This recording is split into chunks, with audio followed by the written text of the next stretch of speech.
بسم الله الرحمن الرحيم الحمد لله رب العالمين إن الحمد لله نحمده ونستعينه ونستغفره ونعوذ بالله من شرور أنفسنا وسيئات أعمالنا من يهده الله فلا مضل له ومن يضلل فلا هادي له أشهد أن لا إله إلا الله وحده لا شريك له وأشهد أن محمدا عبده ورسوله اللهم صل وسلم وبارك على هذا النبي الكريم وعلى آله وأصحابه ومن تبعهم بإحسان إلى يوم الدين أما بعد فيا أيها المسلمون المصلون السلام عليكم ورحمة الله وبركاته.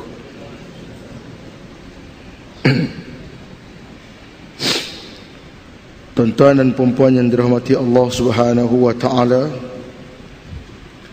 sebelum ni dalam satu kuliah Zuhur saya memetik satu bab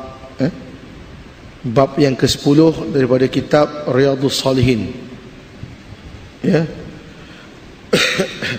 iaitu bab yang menyeru kepada bersegera menuju kebaikan dan mendorong orang lain bersungguh-sungguh mengikut jalan kebaikan. Jadi pada kuliah Zuhur tu ada baki 3 hadis yang saya tak sempat baca. Ya, jadi pada pagi ni saya nak baca sambung, ya, beberapa hadis lagi daripada bab itu. InsyaAllah kita habiskan pada subuh ni. Qala al-muallif rahimahullah wa nafa'ana wa iyyakum bi'ulumihi fid darain amin ya rabbal alamin. As-sadis an Zubair ibn Adi qala atayna Anas bin Malik radhiyallahu anhu فشكونا إليه ما نلقى من الحجاج فقال اصبروا فإنه لا يأتي زمان إلا والذي بعده شر منه حتى تلقوا ربكم سمعته من نبيكم صلى الله عليه وسلم رواه البخاري. Hadis ini diriwayatkan oleh Imam Al-Bukhari, ya. Juga hadis seperti ini ada diriwayatkan oleh Imam Ahmad bin Hanbal dalam Musnad. Okey. Daripada Zubair ibn Adi, dia berkata, kami datang berjumpa dengan Anas bin Malik, ya. Zubair ni dia bukan sahabat. Dia tak sempat dengan zaman dengan Nabi SAW. Dia jumpa dengan sahabat, iaitu Anas bin Malik. Anas bin Malik seorang sahabat yang kecil. Masa zaman Nabi SAW mula-mula sampai di Madinah, umurnya baru 10 tahun, budak lagi. Kemudian ibu dia Ummu Sulaim, apa nama ni, menyerahkan dia kepada Nabi SAW untuk menjadi khadam. Khadam makna bukan hamba. Khadam ni orang yang berkhidmat, berkhidmat kepada Nabi SAW. Jadi dia ni banyak meriwayatkan hadis. Anas bin Malik, dia banyak tahu perihal-perihal Nabi, peperangan-peperangan yang dilalui oleh Nabi SAW. Dan banyak benda yang Nabi cerita kat dia tentang benda-benda peristiwa akhir zaman. Walaupun tak sehebat macam Huzaifah. Huzaifah tahu lagi banyak, tapi Anas bin Malik pun dia tahu sedikit peristiwa-peristiwa akhir zaman. Jadi cerita dia, Zubair ini, Az-Zubair jumpa Anas, kemudian dia pun mengadu. Kami mengadu kepadanya, kepada Anas. tentang apa yang kami hadapi daripada kekejaman Al-Hajjaj. Al-Hajjaj bin Yusuf As-Saqafi, salah seorang gubernur pada zaman Bani Umayyah.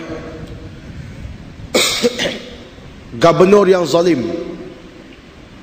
Mana ulama tak setuju dengan dia, dibunuh. Seksa orang dalam penjara. Cerita Hajjaj, zalim dia ada, baik dia pun ada juga. Hajjaj bin Yusuf, kalau dia tangkap banduan masuk penjara, kemudian didapati dalam penjara banduan itu, penjenayah itu mendirikan solat, lepas 3 hari dia bebaskan. Adalah jasa dia semua sedikit kepada Islam. Umpamanya Quran yang kita ada hari ini, yang ada titik, kan, ada titik, ada baris, itu zaman dia. Sebelum daripada itu orang Arab tak perlu titik, tapi dia boleh beza huruf nun, mana huruf nun, mana huruf ta, mana huruf tha, mana huruf ha, mana huruf jim, mana huruf kha, dia boleh beza walaupun tak ada titik. Daripada orang Arab dia tengok tulisan tu, dia nampak bahasa dia, kan. Jadi kepada orang-orang Ajam tak boleh baca Quran kalau tak ada baris, kalau tak ada titik. Jasa Hajjaj bin Yusuf. Pun begitu dia zalim, brutal. Dia bunuh orang, Nak cerita zalim dia tu tak apalah, benda dah lepas. Jadi Zubair ni dia mengadu kepada Anas bin Malik, engkau ni sahabat Nabi. Dia ceritalah, zaman ni kami ni hadapi kekejaman Hajjaj bin Yusuf Al-Thaqafi.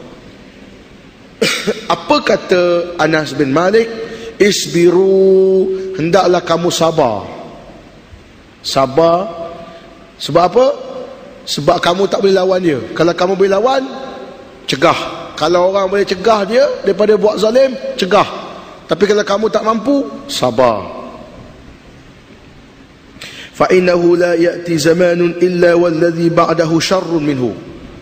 Kerana tidak datang satu zaman yang selepas daripada itu, melainkan dia akan jadi lagi teruk. Dia bagi tahu. Lepas zaman Hajjaj nanti lagi teruk lagi. Lepas tu lagi teruk. Oleh itu sabar. Pemimpin yang zalim, yang kejam, tidak, kata-kata bersabarlah, kerana tidak akan datang suatu masa melainkan yang berikutnya adalah lebih buruk daripadanya, sehinggalah kamu bertemu Tuhan kamu. Tuan-tuan, ni cerita ni kat mana ni? Hajjaj ni, dia duduk di Iraq, dia jadi gubernur di Iraq, di Baghdad, Kufah, tu semua kawasan dia. Jadi memang sungguh situasi di situ memang macam tu sampai ke zaman kita ni. Kalau kita lihat pada zaman Saddam Hussein rahimahullah. Kenapa saya sebut rahimahullah? Sebab para ulama pun mendoakan Saddam Hussein, moga-moga dia mati dalam keadaan baik. Sebab apa? Zaman dia tu pun teruk. Saya dapat tahu macam-macam daripada orang Iraq. Hatta dia punya atlet kalau pergi bersukan, kalah, balik pun kena seksa juga. Wallahu alam. Tapi saya dah beritahu, begitu keadaan di Iraq. Baik dia pun ada. Saddam Hussein ada baik dia, tapi dia punya zalim tu banyak. Guru saya sendiri, Dr. Abdul Karim Zaidan, dihalau keluar daripada negara tu, diseksa dalam penjara sebelum tu. Zaman pemerintahan Saddam atau sebelumnya tu, anak dia kena bunuh depan mata dia, kerana dia pernah menyebut untuk melaksanakan undang-undang syariah, kemudian diminta tarik balik, dia tak mau, dipenjarakan. Almarhum Dr. Abdul Karim Zaidan masuk penjara. Dalam penjara kena seksa, kena seksa dia. Tarik balik dia tak mau. Kena seksa, akhirnya dibawa anak laki-laki dia. Kalau kau tak tarik balik, anak kau mati. Dia tak mau tarik balik, dan anaknya dibunuh depan mata dia. Dr. Abdul Karim Zaidan dah meninggal dah tahun lepas.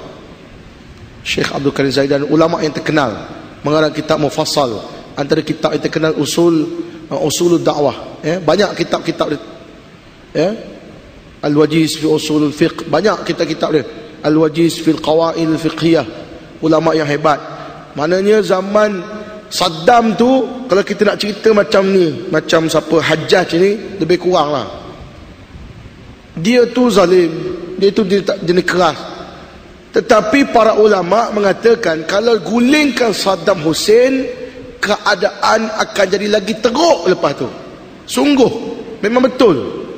Lepas digulingkan Saddam Hussein, akhirnya puak-puak Syiah memerintah dengan mandat daripada Amerika Syarikat sampai hari ni. Dan tuan-tuan tahu, di Iraq sekarang ni, ya, orang-orang Sunni ditekan. Ada satu budak perempuan dirogol. Kenapa? Semata-mata kerana namanya Aisyah. Ada orang dibunuh semata-mata kerana nama dia Umar, namanya Umar, dibunuh kerana adanya pelampau-pelampau Syiah yang di backup oleh kerajaan Iraq hari ini. Ada orang Iraq datang ke Malaysia ni, kerja di syarikat oil and gas, kerja di syarikat-syarikat korporat. Mereka memang nyata Syiah yang keras dan menyatakan permusuhan kepada orang-orang Sunni. Keadaan, saya jumpa orang Iraq yang datang ke Malaysia ni, dia kata keadaan teruk. Walaupun Saddam Hussein zaman dia teruk, dan kami tak sangka bila Saddam Hussein jatuh, keadaan jadi lebih teruk lagi. Itu dia. Baik itu, kata hadis ini, isbiru, sabarlah, ya, sabarlah. Dan maknanya bersungguh-sungguhlah kamu dalam keadaan yang ada ni, lakukan kebaikan sekadar mana yang kamu mampu, sehinggalah kamu berjumpa dengan Allah Subhanahu wa taala. Kemudian kata Anas bin Malik, ya, saya dengar benda ini daripada nabi kamu, iaitu Nabi Muhammad sallallahu alaihi wasallam. Baik, kita tengok pada hadis yang ke-7, ya, as-sabi' an Abi Hurairah radhiyallahu an anna Rasulullah sallallahu alaihi wasallam qala badiru bil a'mali sab'a hal tantadhiruna illa faqran munsiya aw ghanin aw ghina mudghiya aw maradan mufsida aw haraman mufnida aw mautan mujhizan aw ad-dajjal fasyarrul ghaib yuntazar aw as-sa'ah fas-sa'atu adha wa amr. Rawahu Tirmizi wa qala hadisun hasan.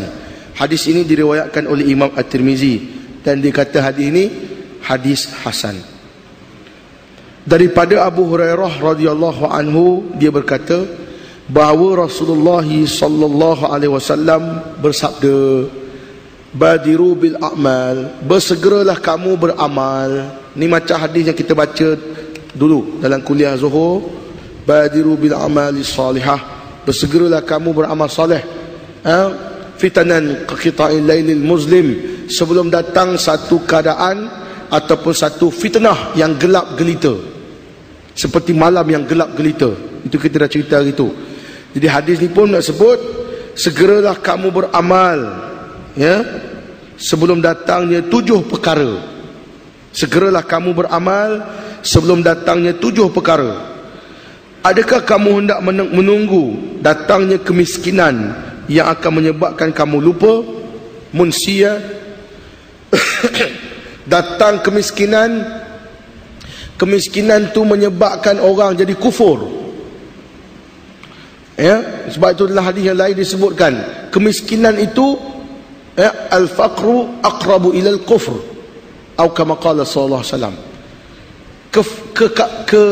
Kefakiran, kemiskinan boleh membawa kepada kekufuran. Tuan-tuan tengok di beberapa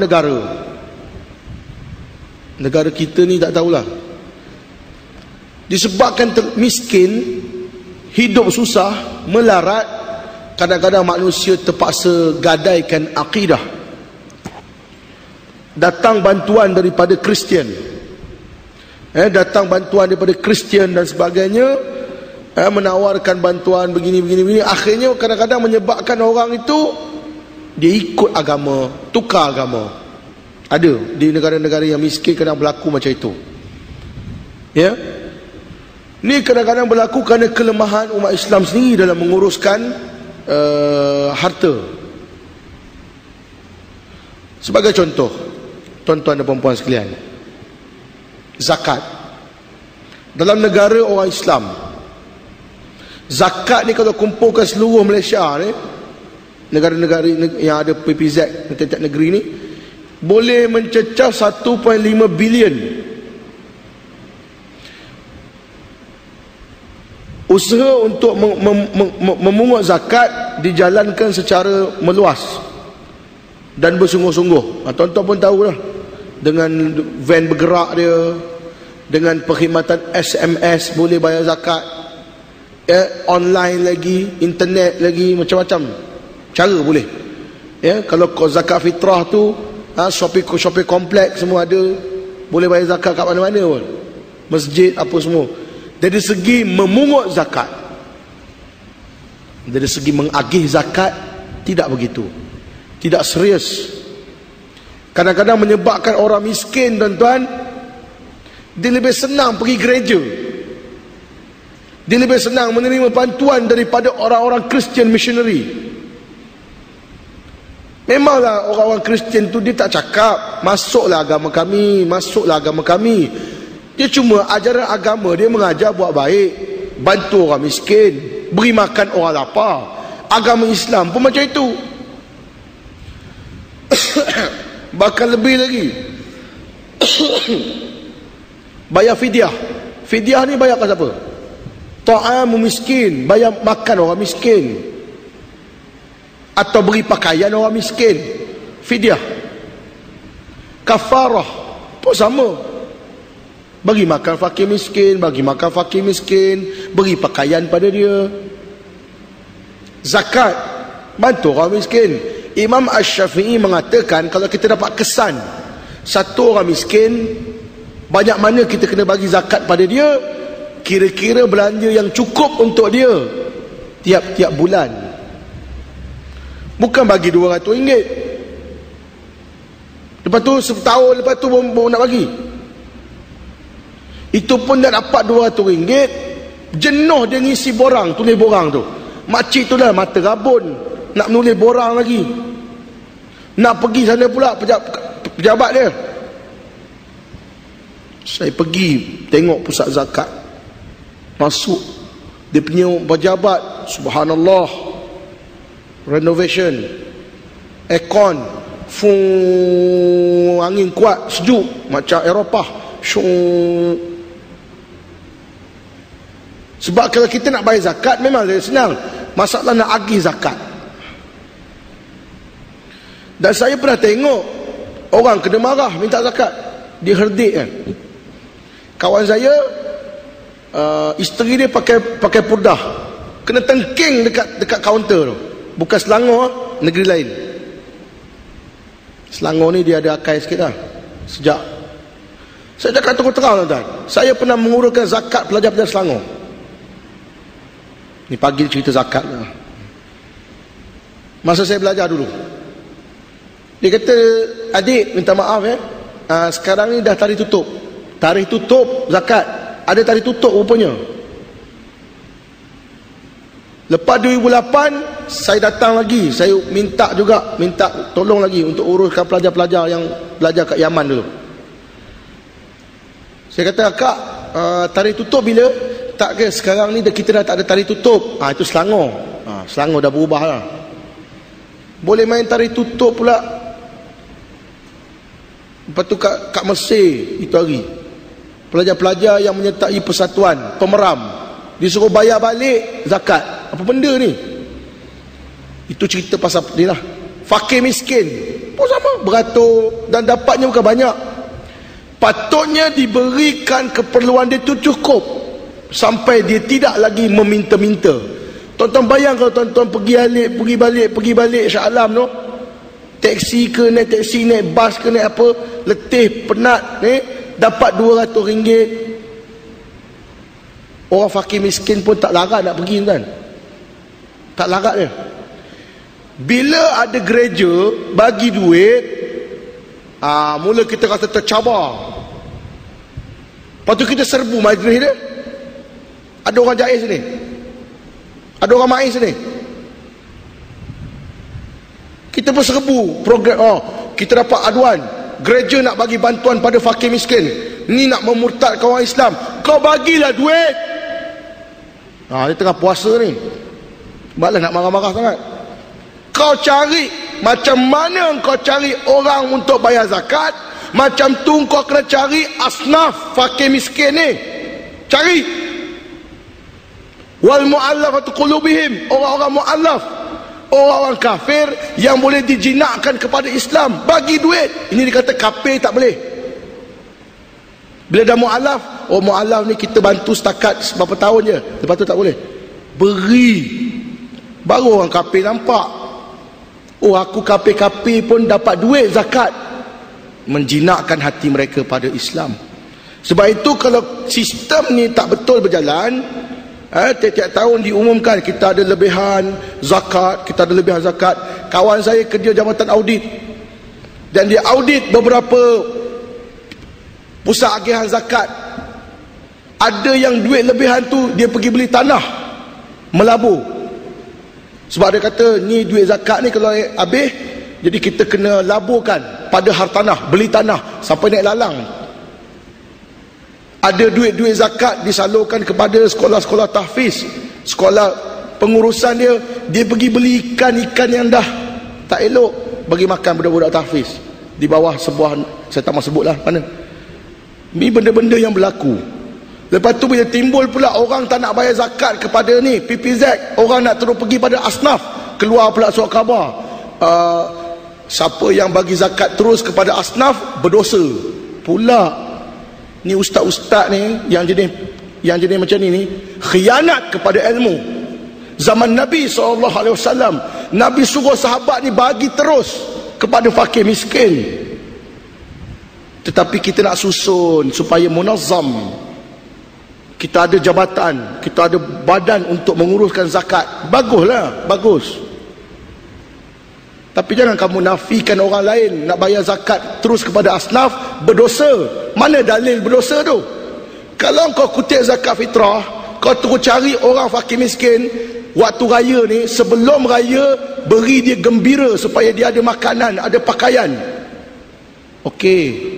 Masalahnya yang kutip yang ni entah tahun depan pun bagi. Itu pun mujur bagi.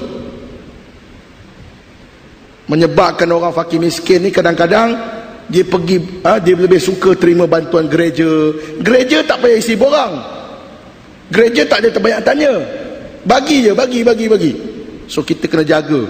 Kadang-kadang berlaku keadaan-keadaan seperti ini, di mana kefakiran itu boleh menyebabkan orang lupa kepada agama dan menyebabkan dia boleh menjadi kufur. Bersegeralah kamu beramal sebelum datangnya zaman seperti ini.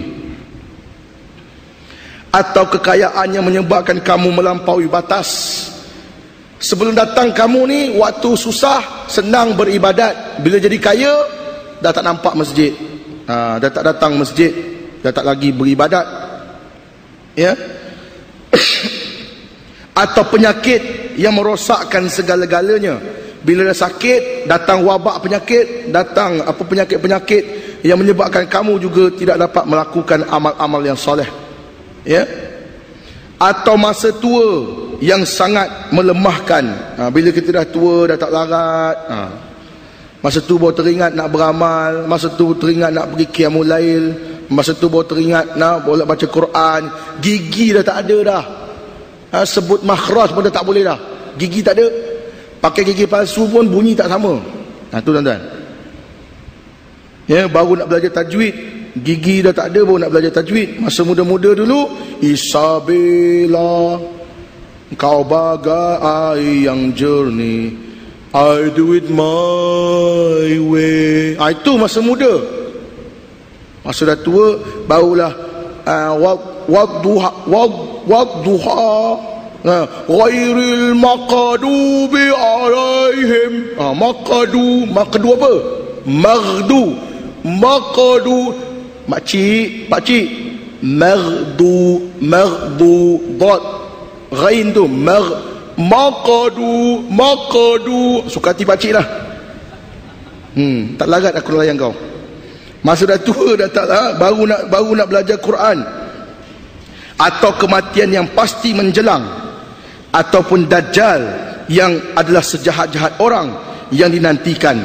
Sebelum datang Dajjal, bersungguh-sungguhlah beramal, kerana bila datangnya Dajjal, orang-orang akan ramai ikut dia. Ya, juga disebutkan betapa dahsyatnya fitnah Dajjal sehingga ada ulama-ulama yang ikut. Bila ulama ikut, maka tuan-tuan, kita ni orang yang bukan ulama ni, takkan ulama ni tak betul ikut. Sekarang pun ada. Tuan-tuan rasa pelik, macam mana ulama boleh sokong Dajjal tu ni? Tuan-tuan, sekarang ni sikit-sikit Allah tunjuk. Di Mesir, macam mana ada ulama boleh sokong tentera yang bunuh rakyat? Kita pun fikir begitu kan? Macam mana boleh ada ulama sokong? Mendoakan pula pemimpin yang zalim, yang rampas kuasa, yang bunuh rakyat, keluar fatwa boleh bunuh rakyat, dan mengaku jumpa Nabi pula, mimpi. Jadi oleh kerana dia mimpi jumpa Nabi, cakap dia semua betul. Dia sokong orang zalim pun tak apa. Ingat Nabi SAW sebut sampai zamannya, wa ulama'uhum syar aswa'un nas tahta adimis sama. Datang satu zaman nanti, ulama-ulama mereka itu sejahat-jahat manusia yang berada di bawah naungan langit. Kalau sikit-sikit Allah tunjuk ulama yang berfatwa bukan-bukan, burah lah dulu kan, macam-macam. Jadi sampai masanya ada ulama sokong Dajjal. Apa nak pelik masa tu? Jadi sebelum datang zaman fitnah yang sedahsyat-dahsyat itu, bersegeralah kamu beramal. Kita sekarang ni rasanya kita ni boleh tetap lagi keimanan kita, beramal sebelum datang zaman yang begitu mencabar. Atau kiamat, atau datangnya kiamat, yang mana kiamat itu lebih menggerunkan dan lebih memilukan, iaitu waktu itu dah tak ada lagi peluang untuk membaiki amalan. Hadis ini diriwayatkan oleh Imam At-Tirmizi. Baik, hadis yang akhir. Itu hari saya kuliah subuh, pihak masjid kata, "Ustaz, cepat sangat Ustaz." Boleh sampai pukul 7. Okey, ada lagi 10 minit sebelum pukul 7. Baca hadis yang akhir. Al-Thamin anhu anna Rasulullah sallallahu alaihi wasallam qala yawm Khaybar la'utiyanna hadhihi ar-rayah rajulan yuhibbullah wa rasulahu yaftahu Allah ala yadayhi. Qala Umar radhiyallahu anhu ma ahbabtu al-imarah illa yawma idhin, wa fi riwayah ma tamannaitu al-imarah illa fi tilka al-laylah. Fatasawartu laha raja'an an udiya laha. Fada'a Rasulullah sallallahu alaihi wasallam Ali ibn Abi Talib radhiyallahu an fa'atahu iyaha wa qala imshi wa la taltafit hatta yaftah Allah alayk. Fasara Ali shay'an thumma waqafa wa lam yaltafit. فصرخ يا رسول الله على ماذا أقاتل الناس؟ قال قاتلهم حتى يشهدوا أن لا إله إلا الله وأن محمد رسول الله فإذا فعلوا فقد منعوا منك دماءهم وأموالهم إلا بحقها وحسابهم على الله. رواه مسلم. Baik, hadis ini diriwayatkan oleh Imam Muslim. Peristiwa yang berlaku ketika peperangan Khaybar.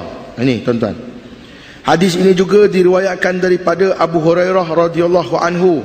Dia mengatakan bahawa Rasulullah sallallahu alaihi wasallam bersabda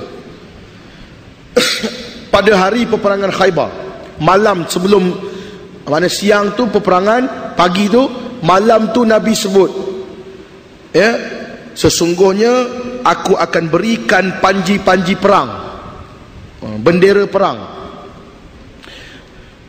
La'utiyanna, dia kata la'utiyanna hadhihi rayah rajulan yuhibbullah wa rasulah yaftahullahu ala yadayhi.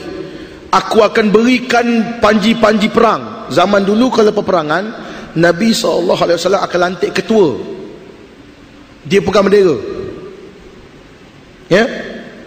Ada orang pegang bendera, ada pasukan yang mengetuai serangan, panglima, dia ada orang yang pegang bendera. Dan esok pagi sesungguhnya aku akan bagi bendera perang ni kepada satu orang laki-laki, ya, satu orang laki-laki yang mana dia cinta kepada Allah dan Rasulnya. Dalam hadis yang lain dia kata Allah dan Rasul pun cinta kepada dia, ya. Ni bendera ni aku nak bagi pada orang, dia cinta pada Allah dan Rasul, Allah dan Rasul pun cinta kepada dia, dan Allah Ta'ala akan memberikan kemenangan dengan perantaraannya, dengan sebab dia, dengan sebab tangannya, begitu. Jadi menyebabkan malam itu ramai sahabat bercita-cita, agak-agak esok pagi akulah orang yang Nabi akan bagi bendera ni, aku. Masing-masing bercita-cita, masing-masing berangan-angan. Antaranya yang paling excited sekali Umar ibn Khattab. Dia sendiri cakap, aku tak pernah bercita-cita nak pegang jawatan kecuali malam tu, illa fitika lailah. Dalam hadis ni dia kata illa yauma idzin, aku tak pernah bercita-cita untuk Nabi lantik aku jadi pegang jawatan apa-apa pun kecuali masa tu. Masa tu memang aku harap sangat, pasal Nabi janji, ni bendera ni aku nak bagi kepada orang ini dia cinta kepada Allah dan Rasul, Allah Rasul pun cinta kat dia. Mana tuan-tuan sahabat semua berangan-angan. Waktu itu dalam hadis lain diceritakan Umar ibn Khattab, ya, pagi tu solat subuh ramai tentera bersegera datang, berebut-rebut nak solat dekat depan sebab Nabi nak bagi bendera. Lepas saja Nabi SAW bagi salam, Umar Al-Khattab dia cerita, aku pun sengaja mendepakan dada aku ke depan. Maknanya aku saja tunjuk dada aku ke depan, kod Nabi nak pilih aku. Umar Al-Khattab kata dia. Kemudian Nabi SAW memanggil Ali bin Abi Talib, menantu dia panggil.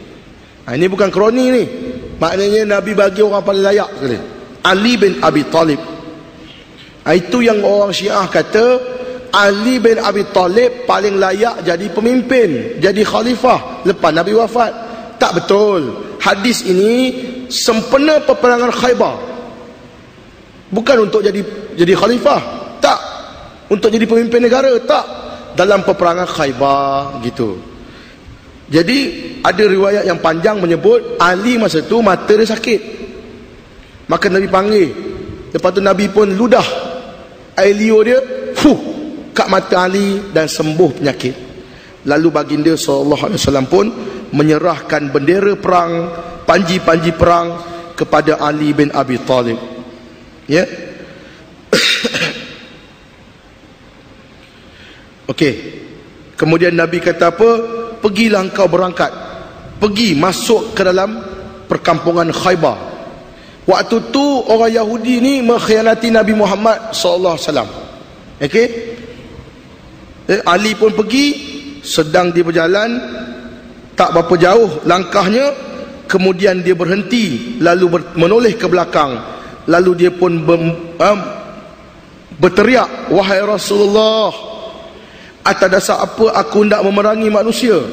Wahai Rasulullah, ni kita ni lawan orang Yahudi dekat Khaybar ni untuk apa? Maka Nabi SAW pun mengatakan, perangilah mereka sehingga mereka menyaksikan bahawa tidak ada Tuhan yang sebenar-benarnya melainkan Allah, dan bahawa Muhammad itu adalah pesuruh Allah.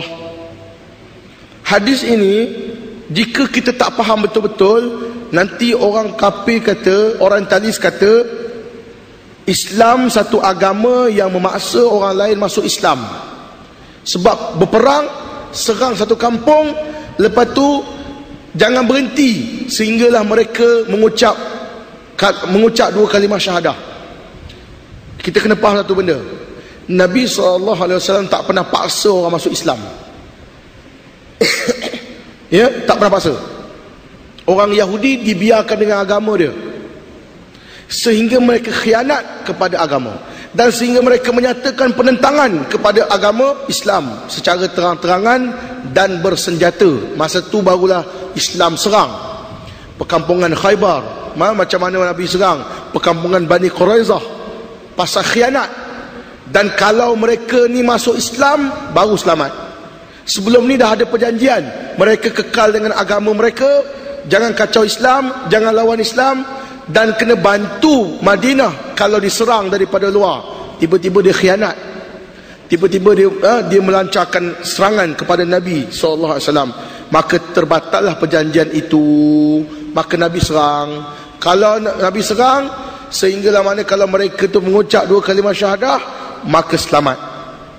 Ya, selamat. Mengucap dua kalimah syahadah. Apabila mereka telah melakukan yang demikian, iaitu kalau mereka masuk Islam, maka darah dan harta mereka terpelihara daripadamu. Maka haram kau bunuh mereka, haram kau ambil harta mereka, wahai Ali. Tak boleh, ya, kecuali dengan haknya, iaitu para ulama menghuraikan haknya ini iaitulah apabila annan nafsa bin nafs, hukum qisas. Kalau lepas masuk Islam membunuh nyawa orang lain tanpa sebab, dibunuh. Orang yang berzina dalam keadaan dia pernah berkahwin, direjam. Begitu juga orang yang murtad, dibunuh. Lain daripada itu, tak boleh kita tumpahkan darahnya, tak boleh kita bunuh nyawanya, ya. Sedangkan wahisabuhum Allah, apa yang tersembunyi dalam hati mereka itu terserahlah kepada Allah Subhanahu wa taala. Hadis ini diriwayatkan oleh Imam Muslim. Baik tuan-tuan, hadis ini sebenarnya tidak lengkap, kerana ada banyak riwayat-riwayat lain yang menceritakan hadis ini secara lebih luas. Saya petik sebahagiannya. Antaranya Nabi SAW mula-mula suruh Ali bin Abi Talib masuk ke dalam perkampungan Khaybar. Nabi kata, ala rislik, perlahan-perlahan, jangan tergopoh-gopoh, jangan terus bunuh orang Yahudi ni, kerana mula-mula sekali ajak mereka kepada Islam. Itu Nabi kata, ajak mereka kepada Islam. Kalau mereka terima Islam, maka jangan bunuh. Ini sebenarnya ada riwayat-riwayat lain, ya, yang melengkapkan hadis ni. Jadi hadis ni ada riwayat sikit-sikit, bila campur semua baru nampak keseluruhan cerita tu. Dan antara benda yang disebut oleh Nabi SAW dalam peristiwa Khaybar ni, Nabi kata jangan bunuh, perlahan-perlahan ajak mereka masuk Islam. Li an yahdiyakallahu bika rajulan wahida khairul laka min humurin na'am. Kalaulah kau dakwah mereka, ajak mereka masuk Islam, Allah Ta'ala memberi petunjuk kepada seorang sahaja di kalangan mereka, dengan sebab percakapanmu, dengan sebab kau bercakap pasal Islam, dengan sebab kau ajak mereka kepada Islam. Seorang saja daripada satu kampung Yahudi itu tak mau Islam, nak lawan kita, seorang saja sedia terima Islam. Itu lebih baik bagi engkau ganjaran pahalanya berbanding dengan unta yang berwarna merah. Zaman sekarang ni tuan-tuan, unta ni zaman dulu dia di kenderaan. Ada unta yang mahal, ada unta yang murah, ada unta buat makan, ada unta buat transportation, ada unta angkat barang. Jadi daripada sekalian unta-unta macam-macam jenis ni, ada unta jenis mahal, warna kulit dia kemerah-merahan, dipanggil humurin na'am.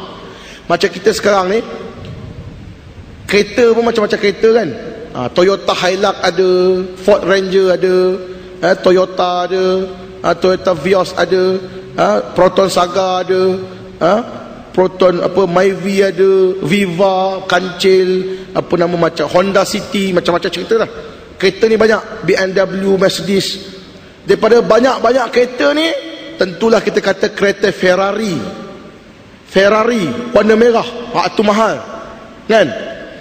Jadi kalau kita cerita engkau kalau berdakwah orang masuk Islam, pahalanya lebih baik daripada unta. Unta nak buat apa unta?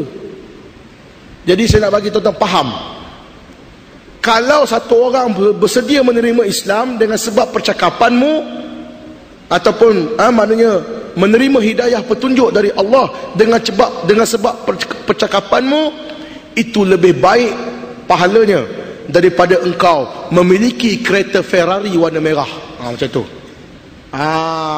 Ferrari, berapa juta Ferrari? Saya tak pernah beli. Saya tak pernah tahu berapa harga pun, tapi yang tahunya mahal lah.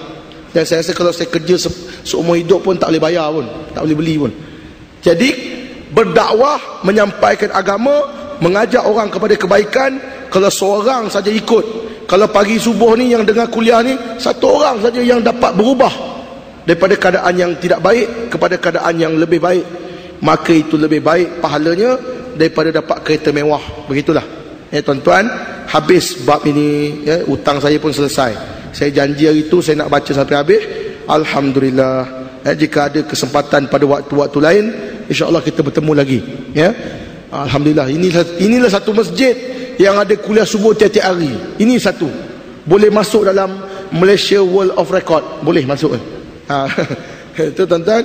Subhanakallahumma wa bihamdik, asyhadu an la ilaha illa ant, astaghfiruka wa atubu ilaik. Bismillahirrahmanirrahim. Alhamdulillahirabbil alamin. Wassalatu wassalamu ala asyrafil anbiya'i wal mursalin wa ala alihi wa sahbihi ajma'in. Rabbana faghfir lana dhunubana wa liwalidina warhamhum kama rabbawna shighara. ولجميع المسلمين والمسلمات والمؤمنين والمؤمنات الأحياء منهم والأموات برحمتك يا أرحم الراحمين. اللهم إنا نسألك علما نافعا ورزقا طيبا وعملا متقبلا. اللهم فقهنا في الدين وعلمنا التأويل. ربنا آتنا في الدنيا حسنة وفي الآخرة حسنة وقنا عذاب النار. وصلى الله على نبينا محمد وعلى آله وصحبه أجمعين والحمد لله رب العالمين. تقبل الله منا ومنكم. Assalamualaikum warahmatullahi wabarakatuh. Tuan-tuan, pada pagi ini derma fi sabilillah untuk Ma'had Tahfiz Tanwiriyah dimaklumkan. Wallahu a'lam.